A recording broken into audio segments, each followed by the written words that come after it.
আসলে কি তুমি যদি সাহসী না হও তাহলে ভগবান সাথ দেবে না, সেটা মেনলি এটা খাটলো গৌতম গম্ভীরের ক্ষেত্রে। আজকে যে টিমটা প্রথমে বের হয়, যেখানে আমরা প্রথমে জানতে পারলাম যে বিরাট কোহলি তার নি ইঞ্জুরি সামান্য আছে, এই ম্যাচে তিনি খেলছেন না, বাট তাছাড়াও যে টিম দেওয়া হয়েছে বা যে টিম নামানো হয়েছে সেখানে প্রথমত অনেক চমক। তার মধ্যে দুটো ডেবিউ করানো হয়, যশস্বী জয়সওয়াল এবং হর্ষিত রানা।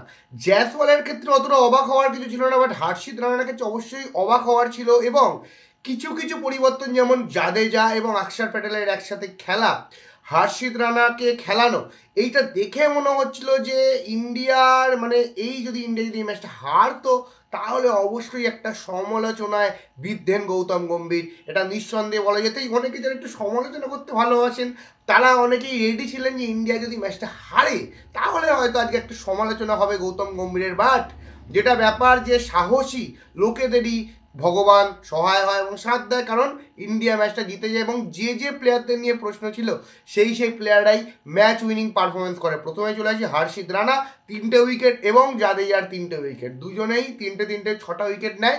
এবং এটা প্রমাণ করে যে গৌতম গম্ভীর যে তার উপরে যে ভরসা করেছিলেন এবং টিম ম্যানেজমেন্ট তাদের উপর যে ভরসা করেছিলেন তারা সেই ভরসায় দাঁড়িয়ে গেছে। এবং আগামী দিনে যখন ইন্ডিয়ার আরও যে খেলাগুলো হবে, দুটো খেলা হবে চ্যাম্পিয়ন্স ট্রফির আগে, দেখা যাক কি টিম নামায়। বাট আমার মতে যদি আমাকে জিজ্ঞাসা করেন, আজকে অবশ্যই ইন্ডিয়ার 4টে উইকেটে জিতেছে, কমপ্লিটলি ডমিনেটিং পারফরমেন্স, যেখানে শ্রেয়াস আইয়ারের রান পাওয়া, শুভমান গিলের রান পাওয়া। অনেক প্রশ্ন ছিল শুভমান গিলকে নিয়ে, কেন তিনি ভাইস ক্যাপ্টেন, আমরাও প্রশ্ন করেছিলাম। দেখুন, অটোমেটিকলি শুভমান গিল যে ওডিআইতে চান্স পাবে এবং আমাদের নাম্বার ওয়ান ওপেনার হবে সেটা নিয়ে কোনো সন্দেহ নেই, সেটা আমরা সবাই বলেছিলাম। আর অ্যাজ আ ভাইস ক্যাপ্টেন যেখানে হার্দিক পান্ডিয়া উপস্থিত আছে এবং আরও বড় নাম আছে, সেখানে শুভমান গিলের ভাইস ক্যাপ্টেন হওয়াটা নিয়ে প্রশ্ন ছিল। আসলে আমরা সবাই ভেবেছিলাম যে শুভমান গিলকে ভাইস ক্যাপ্টেন করে দেওয়া মানে তিনি তো এই দল থেকে আর বার হচ্ছেন না, যেখানে জয়সওয়ালের কাছে একটা সুযোগ ছিল, জয়সওয়াল ব্যর্থ হয়েছে। বিরাট কোহলি আসার পরে জয়সওয়াল হয়তো এই টিমে চান্স পাবে না।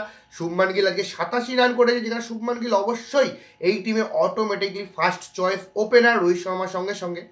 তো সেক্ষেত্রে যে যে প্লেয়ারদের নিয়ে প্রশ্ন ছিল তারা কিন্তু ভালো ফল করেছে। বাট আমার কথা যদি বলেন তাহলে আমি বলবো এই টিমটা দেখে আমি ওভারঅল যে খুব একটা সন্তুষ্ট সেটা নই। তার কারণ মেনলি যে আমার এক টিমে দুটো left handed spinner kind of একই প্লেয়ার থাকতে পারেন। অবশ্যই জাদেজা 3টে উইকেট নিয়েছে এবং অক্ষর প্যাটেল 1টা উইকেট এবং তার 51 রানের ইনিংস খেলেছে, কিন্তু পরবর্তী সময়ে কিন্তু টিম ইন্ডিয়ার এই কম্বিনেশনটা প্রবলেম সৃষ্টি করতে পারে, যেহেতু চ্যাম্পিয়ন্স ট্রফি একদম দোরগড়ায়। দেখুন, যখন টি20 হচ্ছিল আমি তখনই বলেছিলাম যে আমি টি20 খেলাটাকে সেরকম গুরুত্ব দিচ্ছি না, আমার কাছে গুরুত্বপূর্ণ অবশ্যই ওডিআই এর খেলা। কারণ এইবারে যে ইভেন্টটা হবে সেটা চ্যাম্পিয়ন্স ট্রফি 50 ওভারে। আমরা জানি যে আগের বারের 50 ওভারে কি হয়েছিল, প্রত্যেকটা ম্যাচ ইন্ডিয়া ভালো খেলেছিল, বাট এই একটা ম্যাচেই তারা কিন্তু খারাপ ফল করে এবং হেরে যায়। একই ভুল যাতে ইন্ডিয়া না করে সেটাই আমরা চাই, যে কারণে আমাদের বলা। কারণ যদি আপনি টিমটা দেখেন কাইন্ড অফ মিডিল অর্ডার কিন্তু সেম, মানে যে টিমটা আমাদের 50 ওভারে খেলেছিল, শুধুমাত্র শুভমান গিল ওপেন চলে গেলে, বিরাট কোহলি 3-এ চলে গেলে, কাইন্ড অফ একদম রাহুল পর্যন্ত একই টিম, ঠিক আছে। সেক্ষেত্রে অবশ্যই হার্দিক পান্ডিয়া যোগ দেওয়াটা অনেকটা গুরুত্বপূর্ণ, কারণ এই টিমের সব থেকে গুরুত্বপূর্ণ প্লেয়ার হার্দিক পান্ডিয়া। হার্দিক পান্ডিয়াকে যদি এই টিম থেকে সরিয়ে নেওয়া হয় তাহলে ইন্ডিয়ার টিমে কিন্তু সেরকম ব্যালেন্স পুরোপুরি বিগড়ে যাবে। তো এই হার্দিক পান্ডিয়াকে সঙ্গে রেখে এবং তার 3 নম্বর ফাস্ট বোলার হিসাবে রেখে টিমটা সাজানো হয়েছে, 3টে স্পিনার দেওয়া হয়েছে। বাট দুবাইয়ের পিছে এই 3টে স্পিনারের পলিসি কি কাজ করবে সেটাও একটা বিরাট বড় প্রশ্ন। কারণ দুবাইয়ের পিছে আমরা জানি এটা যদি শারজার পিচ হতো বা আবুধাবির পিচ হতো সেরকম কোনো ব্যাপার ছিল না, বাট দুবাই কিন্তু ফাস্ট বোলিং পিচ, যেখানে ফাস্ট বোলাররা সহায়তা পাবে। সেক্ষেত্রে ইন্ডিয়ার কাছে আর মাত্র দুটো ওডিআই ম্যাচ, তো দুটো ওডিআই ম্যাচে ইন্ডিয়া কি করতে পারে, এখানেই কি তাদের সমস্ত রকম অস্ত্রকে দেখে নেওয়া উচিত। আমার মনে হয় এই বায়োলেটারাল সিরিজকে বেশি গুরুত্ব না দিয়ে এটাকে আরও বেশি পরীক্ষা করা, যে আমরা কোন কোন প্লেয়ারকে ইউজ করতে পারি, একটা সঠিক কম্বিনেশন সেট করা, যাতে আগামী যে চ্যাম্পিয়ন্স ট্রফি আসছে যেখানে মাত্র ইন্ডিয়া পাবে গ্রুপ স্টেজে 3টে ম্যাচ এবং তারপরে সেমিফাইনাল ফাইনাল 5টা ম্যাচই ভাগ্য নির্ধারণ হবে, খুবই শর্ট টুর্নামেন্ট। সেক্ষেত্রে যাতে ভুলের সংখ্যা মানে মার্জিন অফ এরার্স যাতে অনেক মিনিমাম হয় সেটার জন্যই দেখতে হবে টিম ইন্ডিয়াকে। যদি ম্যাচের নিরিখে বলি, ইংল্যান্ড টিম, দেখুন ইংল্যান্ড টিম 2019-এর পরে ইংল্যান্ড টিম তাদের ওডিআই টিমটাকে ধরে রাখতে পারেনি।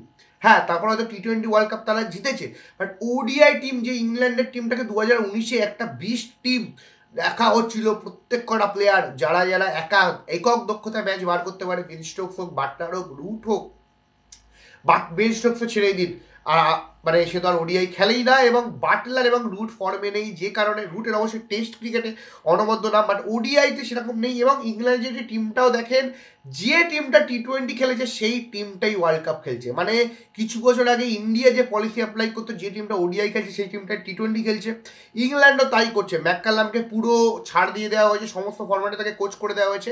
তাই ম্যাককালামের ক্ষেত্রে কিন্তু কিছুটা প্রবলেম হয়ে যাবে, কারণ দেখার বিষয় যে তোমার যে টি20 প্লেয়ার তারা কিন্তু তোমার ওডিআই খেলার সেরকম প্লেয়ার নয়। যদি ডাকেট বলেন, ঠিক আছে, বেথেল আজকে অবশ্যই ভালো ফল করেছে, বাট লিয়াম লিভিংস্টোন এই প্লেয়ারটা মানে 100 বল থেকে তিনি এসেছিলেন, ভালো প্রতিভা ছিল, বাট সেরকম কনসিস্টেন্সি তার পারফরমেন্স নয়। একটা বাজে বলে আউট হলেন, স্টেপ আউট করে মারতে গেলেন। ইংল্যান্ড কিন্তু ভালো শুরু করেছিল, সল্টের শুরুটা কিন্তু যথেষ্ট ভালো ছিল, বাট সল্ট রান আউট হওয়ার পরেই তারপরে একমাত্র বাটলার এবং বেথেল ছাড়া সেরকম কিছু করতেই পারেনি। জবাবে 248 রান করে, 248 রান টার্গেট দেয় ইংল্যান্ড, এবং জবাবে ব্যাট করতে নেমেছে অবশ্যই যেটা চিন্তার কারণ, রোহিত শর্মার ফর্ম। রোহিত শর্মা যদি ফর্মে না ফেরে এবং 2023 ওডিআই ওয়ার্ল্ড কাপ ফাইনালে পৌঁছানোর পিছনে কিন্তু রোহিত শর্মার যে শুরুটা সেইটা কিন্তু অনেকটা গুরুত্বপূর্ণ ছিল। রোহিত শর্মা বিগত 4-5 মাস ধরে ফর্মে নেই। রোহিত শর্মাকে ফর্মে ফিরতে গেলে কিন্তু অবশ্যই তাকে রান পেতে হবে এই সিরিজে।